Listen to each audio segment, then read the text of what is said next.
नमस्कार। क्या आम आदमी पार्टी में सब कुछ ठीक चल रहा है या अंदर ही अंदर कुछ बड़ा पक रहा है? आपके युवा और चर्चित चेहरे राघव चड्ढा को अचानक राज्यसभा में पार्टी के डिप्टी लीडर पद से हटा दिया गया है और उनकी जगह अब अशोक मित्तल को जिम्मेदारी दी गई है। लेकिन असली सवाल यह है कि क्या यह सिर्फ एक सामान्य बदलाव है या इसके पीछे कोई बड़ी कहानी छिपी है? सबसे पहले समझते हैं कि आखिर हुआ क्या है। आपने आधिकारिक तौर पर राज्यसभा सचिवालय को पत्र लिखकर राघव चड्ढा को डिप्टी लीडर पद से हटा दिया है। इतना ही नहीं, रिपोर्ट्स के मुताबिक पार्टी ने यह भी कहा है कि उन्हें संसद में पार्टी की तरफ से स्पीकिंग टाइम भी ना दिया जाए। यानी सिर्फ पद ही नहीं, उनकी राजनीतिक आवाज भी सीमित करने की कोशिश दिख रही है। इस पूरे घटनाक्रम के बाद राघव चड्ढा का बयान भी काफी चर्चा में है। उन्होंने कहा, साइलेंस्ड बट नॉट डिफीटेड, यानी मुझे चुप कराया गया है, हराया नहीं गया है। मुझे जब जब पार्लियामेंट में बोलने का मौका मिलता है, मैं जनता के मुद्दे उठाता हूँ और शायद ऐसे टॉपिक्स उठाता हूँ जिसे आमतौर पर संसद में नहीं उठाया जाता। लेकिन क्या जनता के मुद्दे उठाना, पब्लिक इश्यूज पे बात करना कोई अपराध है? क्या मैंने कोई गुनाह कर दिया, कोई गलती कर दी? Have I done something wrong?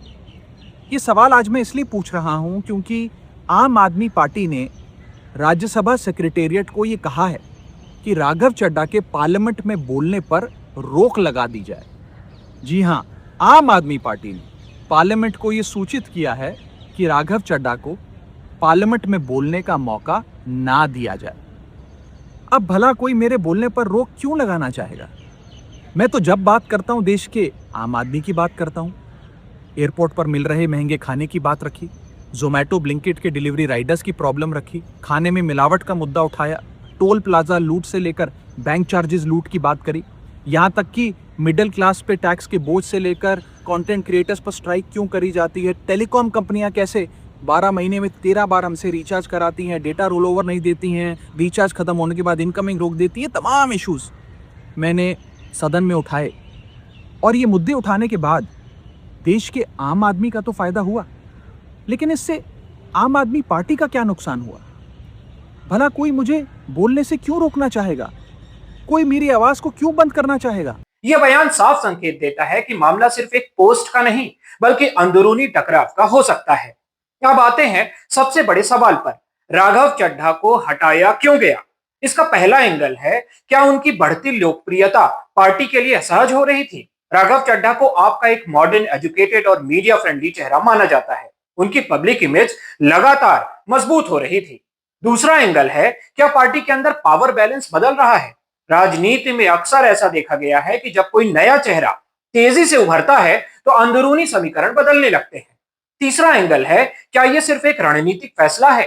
हो सकता है कि आप राज्यसभा में अपनी रणनीति बदल रही हो और नए चेहरों को मौका देना चाहती हो। अब सवाल आता है अरविंद केजरीवाल की भूमिका पर।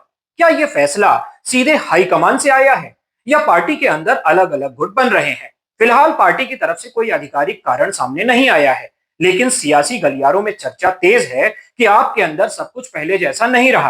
अब सबसे बड़ा सवाल, आगे क्या होगा? क्या राघव चड्ढा पार्टी में अपनी पकड़ बनाए रख पाएंगे या ये उनकी राजनीतिक भूमिका के बड़े बदलाव की शुरुआत है? और क्या आप इस फैसले से अपनी एकता को मजबूत करेगी या सवाल और बढ़ेंगे? तो ये था पूरा विश्लेषण, राघव चड्ढा के साइडलाइन होने के पीछे की असली कहानी। आप क्या सोचते हैं? क्या यह सिर्फ एक रणनीतिक फैसला है या फिर आपके अंदर खाने कुछ बड़ा चल रहा है? अपनी राय कमेंट में जरूर बताएं। वीडियो पसंद आया हो तो लाइक और शेयर करना ना भूलें और ऐसे ही एनालिटिकल वीडियो देखने के लिए चैनल को सब्सक्राइब और फॉलो करना बिल्कुल ना भूलें। धन्यवाद।